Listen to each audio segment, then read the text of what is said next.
دیکھیے سوال ہے کہ انبیاء کرام معصوم ہیں مگر کچھ انبیاء سے جو خطا ہوئی ہے اس کو کس طرح مانا جائے؟ دیکھیے انبیاء مجتہد ہوتے ہیں، انبیاء جتنے بھی ہوتے ہیں ان کے پاس اتنا علم ہوتا ہے کہ وہ اجتہاد کرتے ہیں۔ اللہ کی طرف سے اگر کوئی صراحت نہ ہو کسی مسئلے میں تو انبیاء اس میں جو ان کے پاس پچھلا علم تھا اس میں غور و فکر کر کے فیصلہ لیتے ہیں اور دیتے ہیں۔ اور اسی طرح سے قرآن میں اللہ نے ذکر کیا ہے کہ حضرت داؤد علیہ السلام اور حضرت سلیمان علیہ السلام کے پاس ایک ہی کیس آیا، دونوں میں اس میں الگ الگ فیصلہ دیا، لیکن اللہ کی طرف سے اس مسئلے میں صواب پر سلیمان علیہ السلام تھے۔ بخاری کی حدیث اس بارے میں دیکھی جا سکتی، تفصیل کا وقت نہیں ہے۔ بچے کے سلسلے میں انہوں نے کہا، ایک بچے کا کیس آیا، اس نے کہا میرا بچہ، اس عورت نے کہا میرا بچہ ہے۔ اب بچہ ہے کس کا؟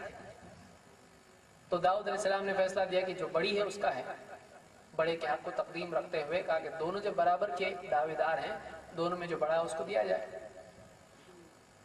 اب سلیمان علیہ السلام کے پاس وہ مسئلہ آیا، انہوں نے کہا ایک کام کرو کہ جو ہے اس کو آدھا آدھا کر کے دونوں کو آدھا آدھا دے دیں گے۔ تو اس طرح سے اس زمانے میں فیصلہ انہوں نے دیا، تو اللہ نے ان کے فیصلے کو تو اس جس کا تھا اس نے کہا کہ نہیں مجھ کو نہیں چاہیے، دے دو۔ کہا کہ اسی کا ہے، جس کا واقعی بچہ تھا کہ مجھ کو نہیں چاہیے، اس کی جان بچ جائے گی، مجھ کو وہی کافی ہے۔ تو انہوں نے اس کو دیا کیونکہ واقعی رحم دل بچے کے لیے یہ عورت، یہ ماں ہے اس کی اصل میں۔ تو اللہ نے کہا کہ فَفَهَّمْنَاهَا سلیمان، ہم نے سلیمان کو فہم دیا۔ تو یہاں پر اللہ نے داؤد علیہ السلام کی بجائے سلیمان علیہ السلام کا تذکرہ کیا، جس سے معلوم ہوا کہ اللہ کے نزدیک ثواب ان کی طرف تھا۔ تو انبیاء اجتہاد کرتے ہیں، کبھی انبیاء کا اجتہاد اللہ کی وحی آنے سے پہلے ہوتا ہے اور اللہ کو کچھ اور منظور ہوتا ہے، تو اللہ تعالیٰ ان کے اجتہاد کو کینسل کر دیتا ہے، اس کو اللہ تسلیم نہیں کرتا ہے، کبھی تسلیم کرتا بھی ہے۔ اللہ کے نبی صلی اللہ علیہ وسلم چاہتے تھے کہ قبلہ مسجد حرام ہو جائے مسجد اقصیٰ کی بجائے، اللہ نے پسند کر لیا۔ اللہ نے نبی کی پسند پر قبلہ ہی بدل دیا۔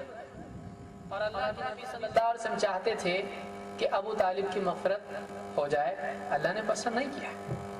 تو اللہ تعالیٰ انبیاء کی کسی بات کو قبول کر لیتا ہے اور کسی بات کو اللہ تعالیٰ منع بھی کر دیتا ہے۔ تو ہم یہ کہتے ہیں کہ انبیاء گناہ نہیں کرتے ہیں، لیکن بعض چیزوں میں فیصلہ کرنے میں ان کا فیصلہ اور اللہ تعالیٰ کی مرضی الگ ہو جاتی ہے، تو اس کو گناہ نہیں کہا جاتا ہے، یہ اجتہادی طور پر خطا یا اولا کے مقابلے میں اس سے کم کو لینا یہ کہا جا سکتا ہے۔ انبیاء کی شان میں انبیاء گناہ گار تھے ایسا بولنا صحیح نہیں ہے، انبیاء کی شان میں گستاخی ہے۔